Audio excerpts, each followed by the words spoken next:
আমি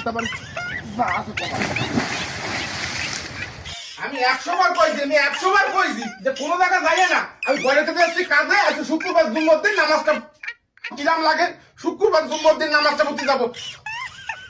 কিরাম ঠে আমাদের কিরাম ঠে মানে তোলো পাঞ্জাবিটা টুপিটা কোন তোলো আমি কি রে বুঝে পাই। এ বন্যা বন্যা, এ আমার টুপি বান্ধানি কই? শুক্রবার জুম্মার দিন নামাজ পড়তে যাবো, আমি 100 বার কয়ে গেছি। পরের খেতে যাচ্ছি, তুমি যেন কোন জায়গায় আড়াই দেয় না, সে আড়াই যায়নি কিন্তু গম পরে সে গমের রাত জারাই গেছে। আমি অনেক কি জানি কি নামটা ডাক বুঝতে পারিছি। তোমার উচিত শিক্ষা দিতে হবে। তোমার এই গম তো সহজে ভাঙবে না, তোমার আজকে মসজিদে ফড়ি ফেলাই দিয়েছি। যদি গমটা ভাঙে তাহলে যদি আমার টুপি আর পাঞ্জাবিটা আমি পাই, বোঝা গেছে তুমি সহজে গম ভাঙবে না। আমার বোঝা গেছে এত সহজে গম ভাঙে না, আমি জানি যে পান্তি ফেলাইতে হবে, দিদি গম ভাঙবে, আবার সবকিছু বলতে হবে। দেখি গমের মানুষ নিয়ে যাচ্ছি তা ঠিক পায় না, নয় না মানুষ, এ কোনো সময় নড়বে না, কোনো সময় নড়বে না।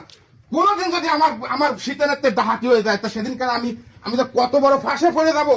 কারণ মানুষ জানবে যে আমি বউ কি এনেছি, কিন্তু মানুষ তো জানবে না বউ ডাহাতি হয়ে গেছে, এ মানুষ জানবে না। এই ও তাই শুক্রবার জুম্মার দিন নামাজ পড়তে যাবো। এই এই ফেলাই দিলাম, কিন্তু ফেলাই দিলাম, তাও ওঠে না, তাও ওঠে কিরম না কিন্তু ফেলাই দিতে পারে।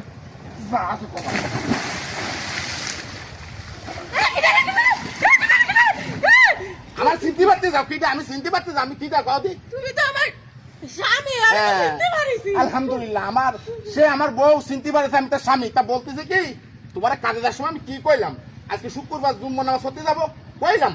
কইলা তো তুমি আমার এনে ফেলাইতে যাও। ফেলাই দাও না, তুমি গম করলে তো গমের রাজ্যে হারাই যাও। তোমার কি আমি সহজে পাই? গম করা মানুষ আমি তোমার ডাই উঠে দিবাই না। আমি ডাকলি মরা মানুষ জিন্দা হয়ে যায়, তুমি জানতা মানুষ তোমার আমি গমের তো উঠে দিবাই না। এই দুঃখে